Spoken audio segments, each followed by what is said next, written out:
Magandang hapon ho.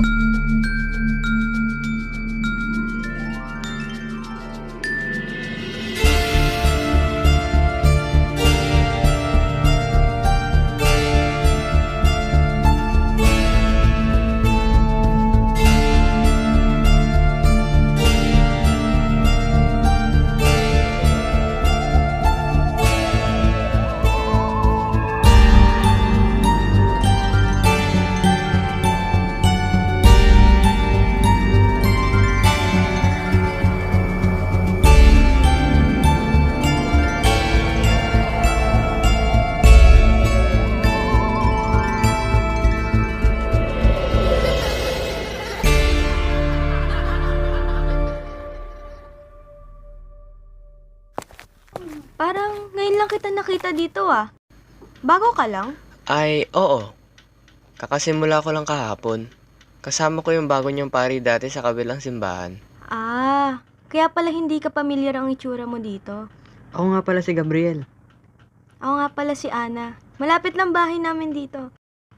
Araw-araw ba kayo sa chapel? Sinasamahan ko lang si nanay. Simula kasi nung nawala si tatay, araw-araw na kami nandito. Ganun ba? Manguna na ako. Baka may papagawa pa sa akin si Father.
Huy!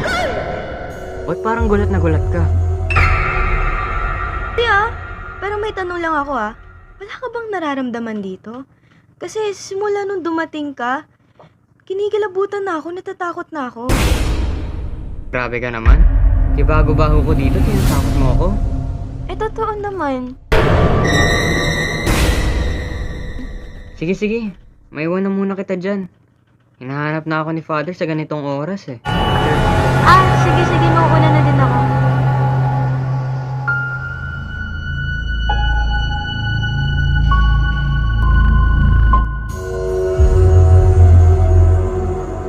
Nay! Nay!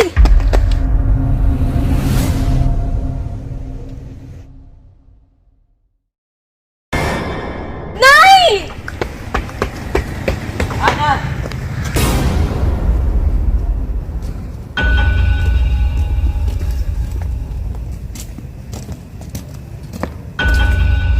Pwede ba makipagkaibigan sa'yo? Ikaw lang kasi nakakausap ko na kasing edad ko eh. Kita tayo sa park bukas. Oo naman, bakit naman hindi? Pero tatanong ko muna si nanay. Aling Rosa yung tawag sa kanya dito. Tatanong mo pa sa mama mo. Eh lagi naman nauna naglalakad yan eh. Hayaan mo. Akong bahala. Hatid kita sa inyo. Ikaw nakakalata na ako. May gusto ka yata sa akin Lo, agad-agad? Di ba pwedeng gusto lang makipagkaibigan? Totoo lang, birthday ko kasi ngayon eh. Kaso wala akong panlibre sa'yo. Kaya sa Sabado na lang. Totoo ba? Hmm. Birthday ko bukas. Punta ka sa bahay namin, merienda tayo. Grabe, nakakahiya naman. Sana payagan ako ni Father. Papayagan ka niyan. O nga pala, yung address nga pala namin is Paredo Street, 30, 2 kanto lang mula dito. Alis na ako, asahan kita bukas, punta ka sa bahay namin. Asahan kita. Bye-bye!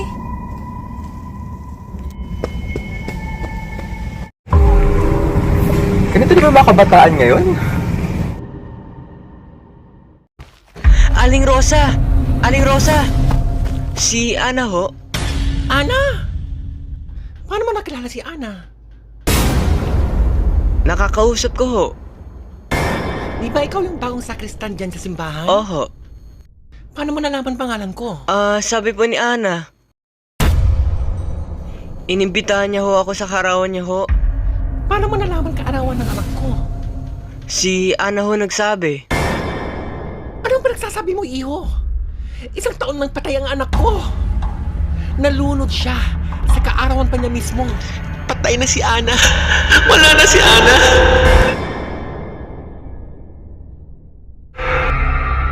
Uy, ikaw Sino kausap mo dun? Yung bago kong kaibigan. Kaibigan? Sino naman yan? Yung kaibigan ko. Kaibigan? Wala naman akong nakita dun.